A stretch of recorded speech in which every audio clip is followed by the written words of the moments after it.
Bonsoir à tous et bienvenue dans ce live équipe 10e du nom. Je suis ce soir avec mon acolyte Aldric qui interprète Joe. Ce soir, nous allons discuter avec Mélissa qui interprète Piomon et Noémie qui interprète Palmon. Nous sommes du coup sur l'épisode 10. Qui l'eût cru ? Moi, je trouve que franchir la barre des 10 épisodes, c'est quand même quelque chose d'extraordinaire. Donc, je tiens à vous remercier, vous tous, de nous avoir suivis pendant déjà 10 semaines. Plus que 3 semaines avant de terminer l'arc. Pour moi, je trouve ça complètement fou.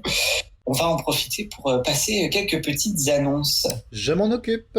En effet, nous avons besoin de vous. On est une équipe qui ne fait que grossir. On a de plus en plus de comédiens, doubleurs qui nous rejoignent dans nos rangs pour des petits rôles à venir, notamment Arc 2, Arc 3 et même bien plus.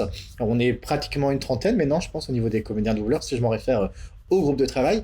Et c'est bien d'avoir des gens qui donnent de la voix, mais nous sommes en pénurie. On est en pénurie d'équipes techniques et on a plus que jamais besoin de vous.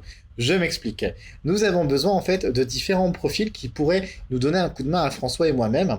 Et pas que, parce qu'en fait, dans l'équipe technique, il faut savoir qu'on est finalement que 4 ou 5 à vraiment travailler sur certaines choses. On a, je salue d'ailleurs Amandine, Debo, Valentin, entre autres, qui nous aident. Mais là, on a 3 profils qui nous feraient vraiment plaisir à nous rejoindre. On recherche donc un monteur vidéo. Montage vidéo, en fait, ça peut être sur n'importe quel logiciel parce que c'est pour une tâche bien précise. C'est pour le montage des digichroniques que vous retrouvez chaque semaine. Donc là, sur ce montage vidéo, peu importe le logiciel qui sera utilisé, il y a en plus de ça Valentin qui vous fournit une fiche de montage extraordinaire qui vous aide vraiment à vous retrouver au maximum. Ensuite, on recherche un monteur son, mais avec une particularité, c'est l'utilisation d'un logiciel bien spécifique, logiciel Audition. C'est bien ça, hein, François ? C'est ça, Adobe Audition. Adobe Audition. Impérativement, c'est ce logiciel-là. Et si tu maîtrises ce logiciel et que tu as vraiment des compétences, manifeste-toi, on a besoin de toi. Et enfin, troisième profil que nous recherchons, c'est quelque chose de plus généraliste, c'est dans l'illustration ou Photoshop. Donc pour du montage photo, vous l'aurez compris, mais aussi illustré, parce que si vous vous souvenez bien, cet arc-ci est notamment promu par une super belle affiche avec Devimon et puis les enfants élus et tout ça. D'ailleurs, tout le monde avait dit que cette affiche était géniale. François en est à la tête, même s'il y a eu un travail plus de recréation que de création.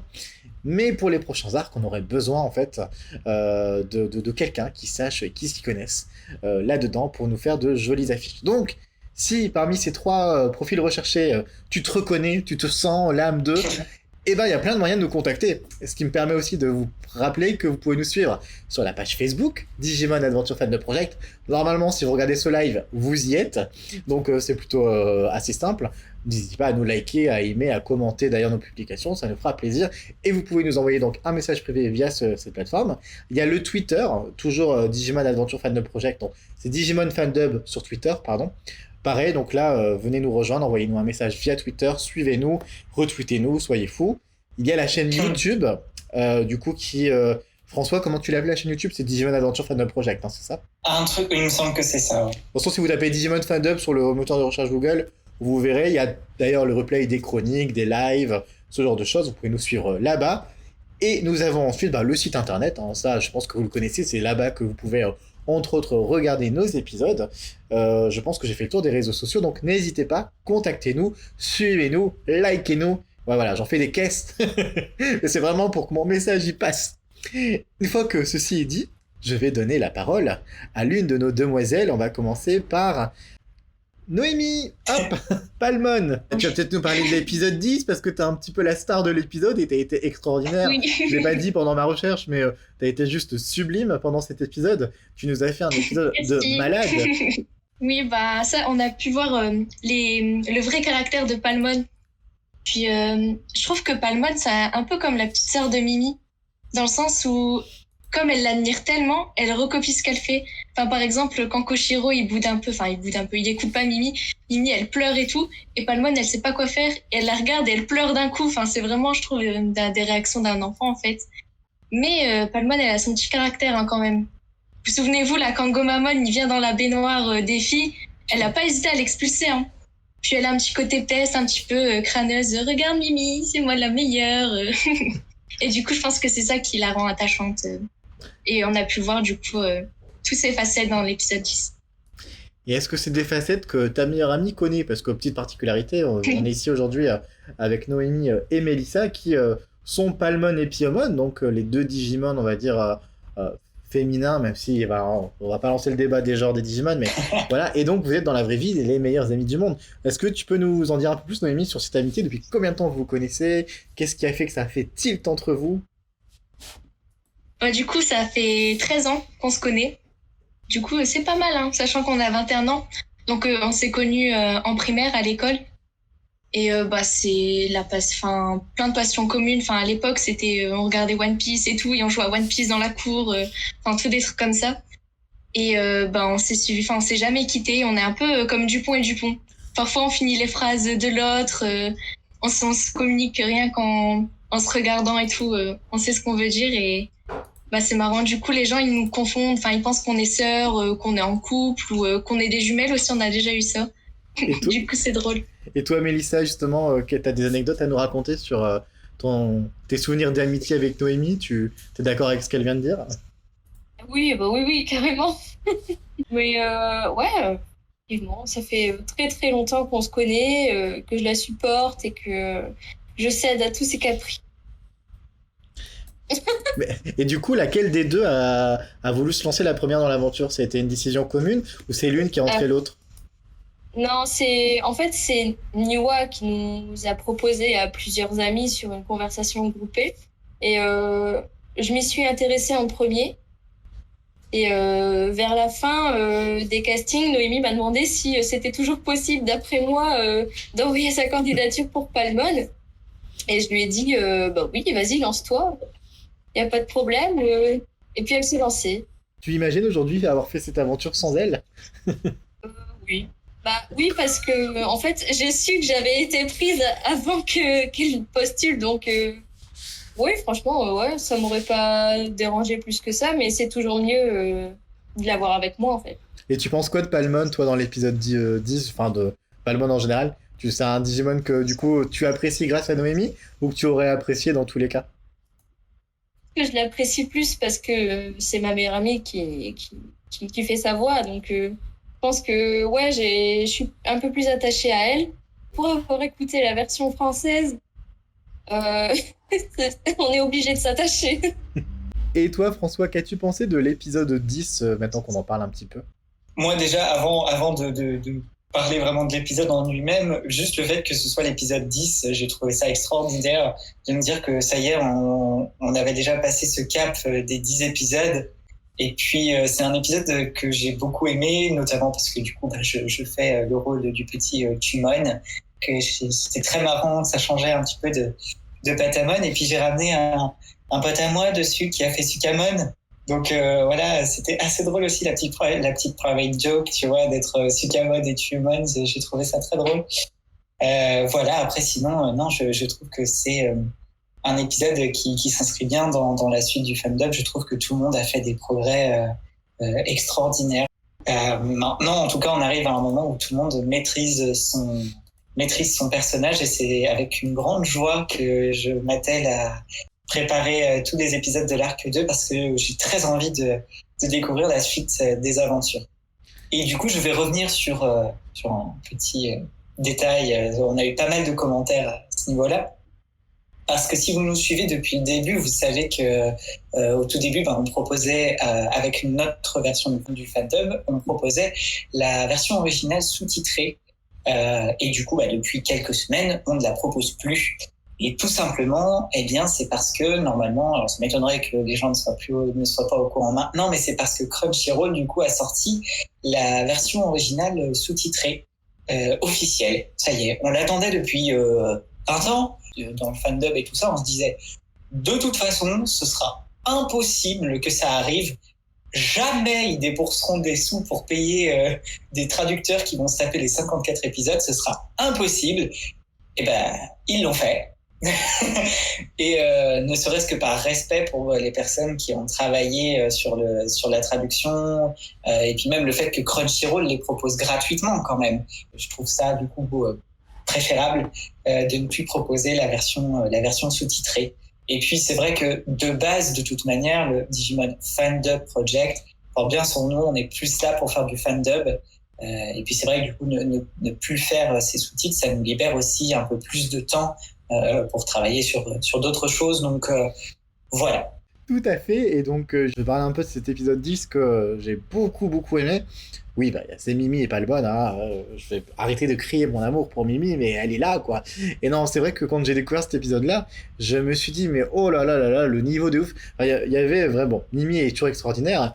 Noémie, je l'ai dit, mais sa Palmon est tellement dans un niveau de ouf. J'avais un peu peur, en fait, que le duo partenariat, Shannon étant une vraie comédienne et Noémie ne l'étant pas, je me suis dit, est-ce qu'elle va rattraper le niveau? Et là, franchement, Noémie est totalement au niveau de Shannon, elle les explose tout dans l'épisode. Et c'est vrai que moi, cet épisode, eh ben, je l'ai kiffé de ouf. Je me suis dit, mais c'est dingue, d'épisode après épisode, d'être aussi ouf de voir ça. J'en profite aussi, en plus, je me suis retrouvé avec le rôle de Santa Rumon. Alors, c'était pas du tout de base prévu, mais bref, j'ai fait Santa Rumon. Et j'avais dit à François, tu trafiques bien ma voix, je veux pas me reconnaître et tout. Et finalement, on me reconnaît pas. Alors, je vous l'avoue, non, ce n'est pas Nicolas qui joue Devimon et autres personnages à la voix grave qui le joue, c'est bien moi. Et donc, c'était vachement rigolo de trouver ça, parce que je me reconnais pas du tout. Ceci étant dit, je vais rendre la parole à mademoiselle Noémie. Je voulais savoir s'il y avait eu des difficultés ou des facilités sur le doublage de Palmon, notamment sur cet épisode, et quel plaisir t'as pu prendre à doubler cet épisode. Quand j'ai écouté la bande rythmo pour la première fois, quand j'ai entendu Palmon pleurer, je me suis dit, oh là là, comment je vais faire ça? Enfin, pour moi, Palmon, au début, elle parlait pas beaucoup. Il y a que dans l'épisode 6 ou avec l'épisode de Monzaimon, elle commence à crier, etc. Mais on n'avait pas encore de grosses émotions comme ça. Mais j'ai retenté, j'ai fait plusieurs fois et j'ai trouvé des bons pleurs qui matchaient avec Palmon.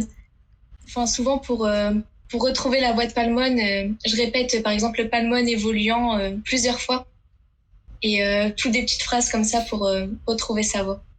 En discutant avec pas mal de doubleurs, il y en a plein qui ont des petits trucs comme ça pour rentrer dans leur personnage. Pour retrouver Patamon, c'est la toute première phrase qu'il avait dans le casting, où il fait genre, il dit à Takeru, tu n'as pas à me remercier, c'est ce que font les amis. Chaque fois que je fais Patamon, je dis cette phrase, je la répète en boucle pour essayer de retrouver la voix de Patamon.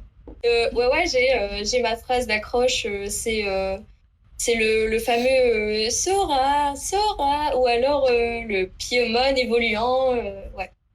C'est mes deux petites phrases d'accroche pour retrouver la voix.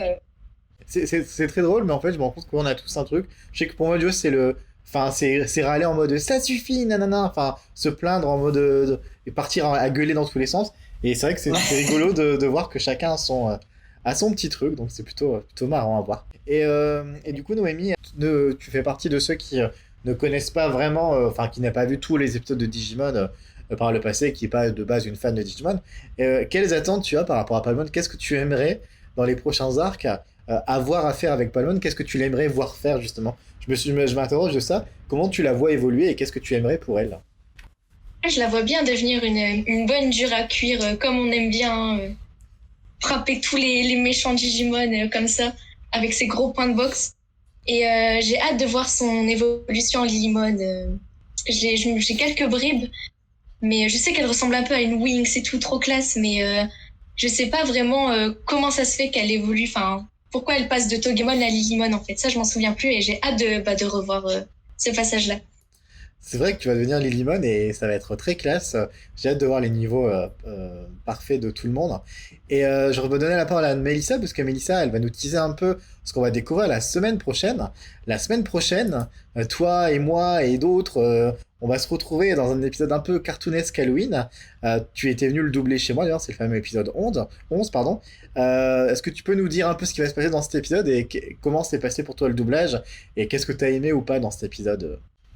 J'ai adoré tourner cet épisode parce que forcément, on était tous ensemble avec toi, Marion et son copain.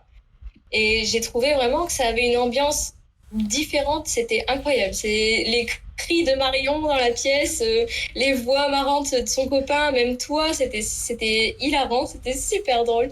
Et ouais, ce que je retiens de l'épisode, c'est que on se retrouve avec Marion sur une île un peu paumée. Puis d'un coup, toi et Gomamon, enfin Joe et Gomamon, vous arrivez de nulle part, on vous pêche, on vous pêche dans l'eau. Et après, on se retrouve avec Bakemon qui veut nous dévorer. Franchement, c'était super drôle. Tu sais quelle évolution tu vas avoir au niveau parfait? On parlait de Lilymon.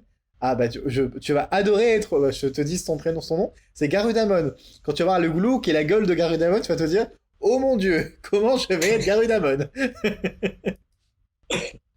Toujours est-il que le temps malheureusement défile et on aimerait rester avec vous jusqu'au bout de la nuit, mais François ne le veut pas. Non. Je sais pas pourquoi d'ailleurs, pourquoi c'est moi qui veux pas, je sais pas, mais bon bref, c'est moi qui veux pas. J'ai le devoir du coup de conclure ce magnifique live. Donc je vous propose avant qu'on rende l'antenne ce soir de découvrir la chronique mode numéro 2 de Mimi et Palmon. La dernière fois vous aviez pu les voir descendre un petit peu le look de Taichi. Il me semble qu'elle s'attaque à Koshiro cette fois-ci, si je dis pas de bêtises. Donc, je vous laisse découvrir ça. Vous pourrez retrouver la chronique mercredi soir sur notre chaîne YouTube. Retrouvez pareil ce live en replay le mardi soir sur notre chaîne YouTube. N'hésitez pas du coup à nous contacter comme l'a dit Aldric en début de live. On attend des gens avec des jolies compétences. Et puis si vous n'en avez pas, vous pouvez toujours nous liker et nous suivre. On vous aime quand même. Et puis voilà. Je vous dis à la semaine prochaine, du coup, et puis joyeux Halloween.